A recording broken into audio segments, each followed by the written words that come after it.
What if the iPhone 17 actually costs more but somehow feels like a better deal? That's the big twist we might see this year, because while leaks are pointing to a $50 price hike, Apple could also be changing the game in how much storage and performance you get for that extra cash.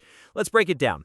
Apple's September 9 event is only days away, and the iPhone 17 lineup is looking like one of the most interesting refreshes in years, not just because of design tweaks or camera upgrades, but because of how Apple might price these new devices.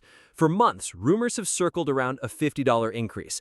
The question is, will it apply to just the Pro and Air or to all four models? Now, $50 doesn't sound like much in the grand scheme of things, but Apple pricing is psychological. A jump from $999 to $1,049 feels very different than holding steady. What complicates things further are the new tariffs recently introduced by President Trump. Since most iPhones for the US market are assembled in India, those tariffs could directly push Apple's costs up. And historically, Apple isn't shy about passing those costs to consumers. But here's where it gets interesting. Samsung and Google have already faced the same tariffs this year, and both companies decided to keep prices flat. The Pixel 10 cost the same as the Pixel 9, and the Galaxy S25 held steady compared to the S24. Apple could follow suit, because raising prices while rivals stay put is risky. Still, Apple also has a different kind of brand power, and it knows loyal customers are often willing to stretch for the latest iPhone. One clever move Apple might use to soften the blow is storage. Right now, the iPhone 16 Pro starts at 128 gigabytes for $999. But rumors suggest the iPhone 17 Pro will ditch 128 gigabytes entirely, starting at 256 as the base. If that's true, then even with a $50 hike, you'd technically be paying less than last year's 256 gigabyte model. That's a subtle way Apple can increase pricing while still claiming better value. So let's look at what you're actually getting this year. Even the base iPhone 17 is getting some long-requested upgrades: a bigger 6.3-inch display, finally a 120Hz refresh rate, always-on display, and much faster charging at up to 45 watts. For people who've been waiting years for ProMotion on the standard iPhone, this alone could justify the price bump. Add in a sharper 24-megapixel front camera and more RAM, 12 gigabytes instead of 8, and suddenly the entry-level iPhone doesn't feel so entry-level anymore.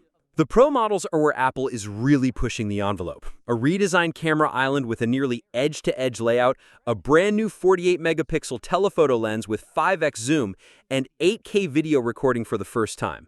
The Pro Max might finally cross the 5,000 mAh battery mark thanks to a slightly thicker body.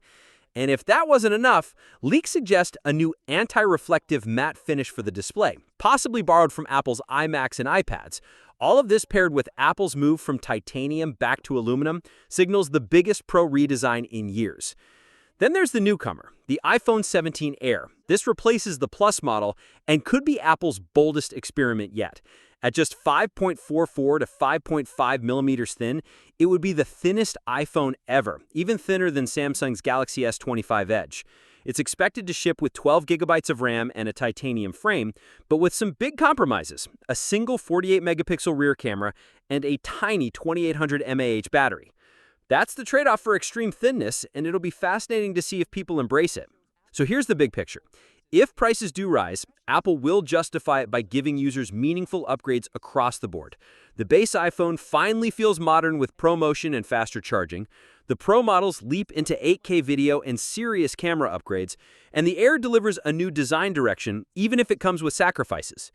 The real question is whether Apple decides to follow Samsung and Google by holding the line, or whether it takes the chance to squeeze an extra $50 while offering more storage and features. From a business perspective, either path makes sense. From a consumer perspective, though, the way Apple frames this could be the difference between headlines about another price hike and ones about the best value iPhone yet. If you've been holding off on upgrading, this September might actually be one of the most strategic times to jump in. Even if prices go up, the hardware finally catches up to what many users have been waiting for.